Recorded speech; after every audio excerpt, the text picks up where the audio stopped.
Let's get into the sports talk, man. Expect. I don't think he can't miss. There's plenty of guards in the NBA that you had expectations for, and they didn't pan out. Usually, I mean, that happens to everybody. We get all of that in terms of position. But usually, if you got a game and you're 6'11" and 7 feet tall, you're gonna be able to make a contribution. But when you're relatively undersized, and not that he's miniature, because I think he's like a legitimate 6'2", 6'3", but when you are relatively undersized, you better have a game that you can elevate to the next level, and it can be showcased on the next level. I don't imagine that happening to him because he seems to have the ball handling skills, the shot, the mentality, the aggression and assertiveness, etc., where I'm very, very confident that he will be successful on the next level. But to say he can't miss, no, I don't view Ja Morant that way. He can't miss. This dude Ja Morant is, first of all, here's the main thing. He is, man. He is not. Can't miss.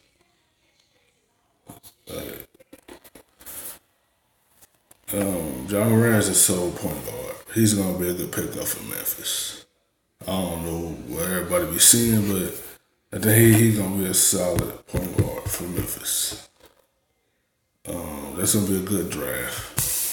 Cause I think he's another guy that could become a star and probably become a superstar. If he just become a star, he's just a good draft pick. He's a good player. Like, good thing Memphis got the number 2 pick overall. That's gonna be a great draft for them. Can he handle it? Can he shoot it? Can he pass it?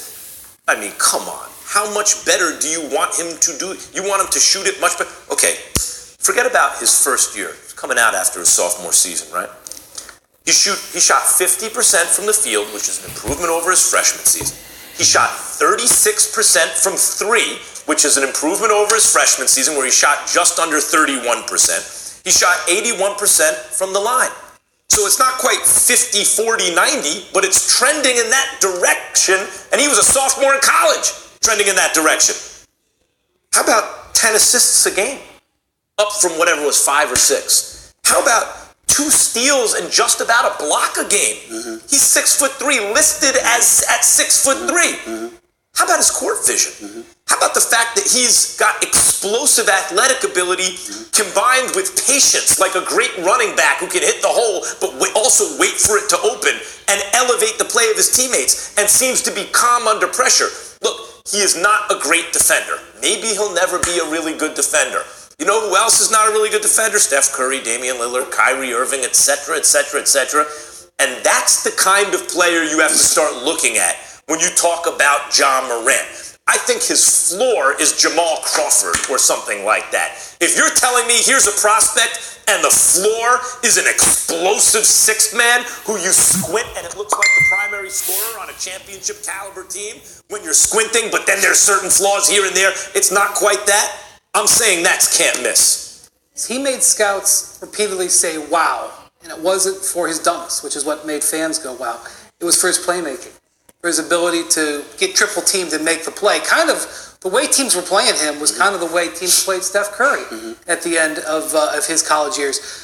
I'm a little bit worried about the fact that he is going to be the point guard on a bad team. Memphis is going to be a bad team. He is going to get loaded down. He is going to make mistakes. Rookie point guards have bad nights. So I think the important thing will be to keep the expectations of him being rookie of the year. Well, that's true though. He is going to a bad team. They're gonna be building around him. So it's not gonna be a good year for the team he's going to. He's gonna be a good player though. Don't get wrong about that. He's just going to a bad team. So he's gonna probably be doing a whole lot. So he's gonna make mistakes here and there, because everything's gonna be on his shoulder as a rookie. Relatively low coming. But he should have a lot. Even I don't care if he has a lot of turnovers. Steve Nash and these guys, they all had a lot of turnovers early when they're aggressive and resourceful passers, right? So he can rack up a lot of assists and a whole bunch of turnovers as a rookie in the NBA. No big deal. Why? Who should care about that kind of stuff in terms of making mistakes as a rookie point guard? Let me respond to that, Max Kellerman. I know, because Papa Kellerman's here, so I want to be very, very nice. You know, that's why I shouted out Jamal Crawford. I want to be very. All I've been very, hearing for 10 years. Max, why did the Knicks trade Crawford? Well, that's what you've heard, and I love Jamal Crawford, but if Ja Morant ends up being Jamal Crawford, I got news for you. That's a disappointment. When you're the number 2 overall pick, forgive me for saying that more is expected of you than being another Jamal Crawford. That's number 1, and I hope that's respectful the way I said that, sir. Number 2, you know, Brian Windhorst, Max chooses to be deaf when I bring this up. So I'm going to say this to you. You know, there was a number 2 overall pick in the NBA draft a couple of years ago. His name would happen to be Lonzo Ball. Do you know what he shot in college? He shot 55% from the field in college. He shot 41.2% from threes in college. Don't get me started with what I've seen since he went to the NBA. Now again, you're comparing Lonzo Ball's jacked up shot to Ja Morant. No.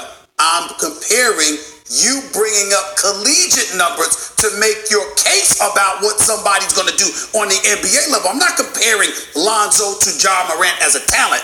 I'm comparing you trying to use collegiate numbers to justify what the hell we're seeing in college. I'll take Lonzo's future. If you ask me right now, is Lonzo can't miss? I'll tell you yes. Lonzo's gonna be an all-star. Okay, fine. All right, and you're entitled to your delusions. Talking about me with Pops, you're the one that's a bit delusional right now in my estimation. I'm not saying it's not gonna happen. I've got to see it. So all I'm saying, and my only point in bringing that up is this. Don't give me what somebody does on a collegiate level. Numbers are. Now, if he wants to bring up analysis, NBA scouts, and the wow factor in that regard, and you want to do that, I'm good with it.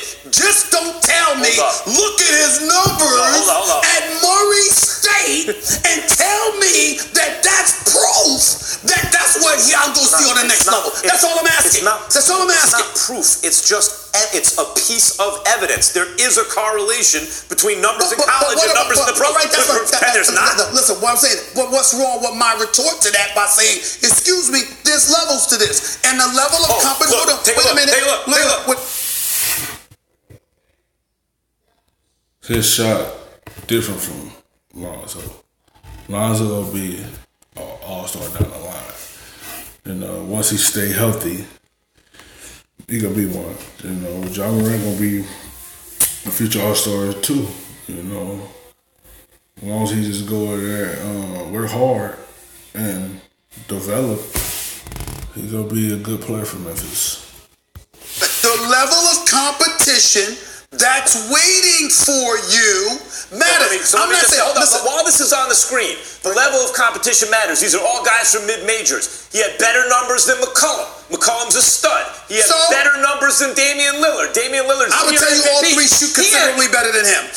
All 3 of them shoot considerably better than him, man. That's not true. Not shooting percentage in college. In college, In college, the shooting percentage is better than Steph Curry. Well, I don't know if that's true.